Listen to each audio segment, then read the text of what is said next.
والفجر وليال عشر والشفع والوتر والليل إذا يسر هل في ذلك قسم لذي حجر ألم تر كيف فعل ربك بعاد إرم ذات العماد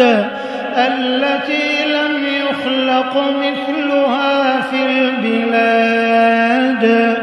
وثمود الذين جابوا الصخر بالواد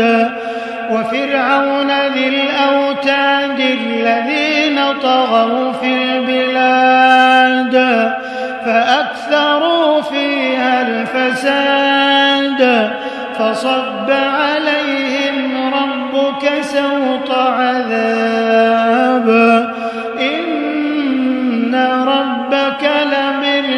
لبالمرصاد فأما الإنسان إذا ما ابتلاه ربه فأكرمه ونعمه فيقول ربي أكرمن وأما إذا ما ابتلاه فقدر عليه رزقه فيقول ربي أهانن كلا بل لا تكرمون اليتيم ولا تحاضون على طعام المسكين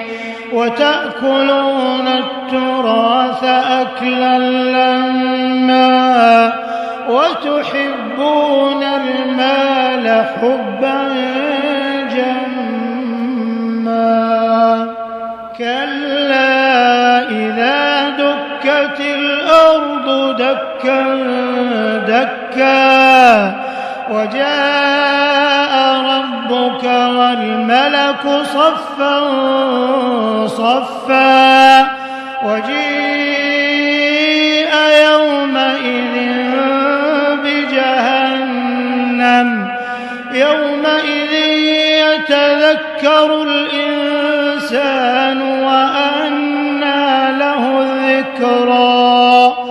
يقول يا ليتني قدمت لحياتي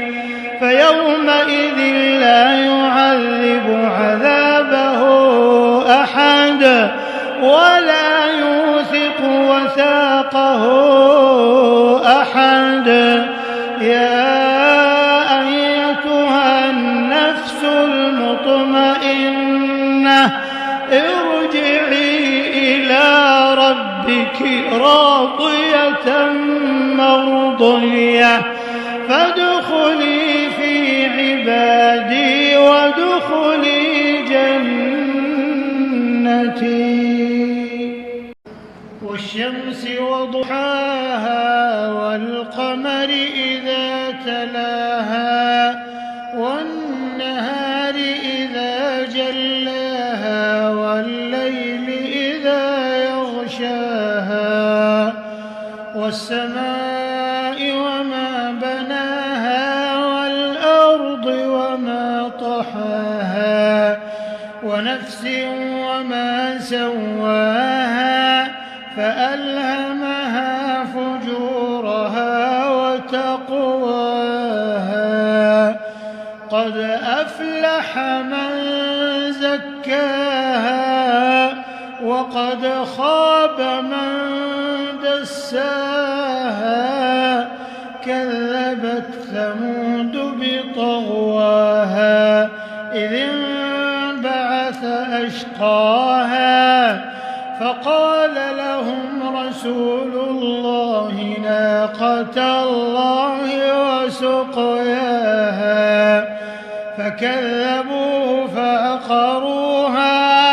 فدمدم عليهم ربهم بذنبهم فسواها ولا يخاف عقباها إذا جاء نصر الله والفتح ورأيت الناس يدخلون في دين الله أفواجا فسبح بحمد ربك واستغفره إنه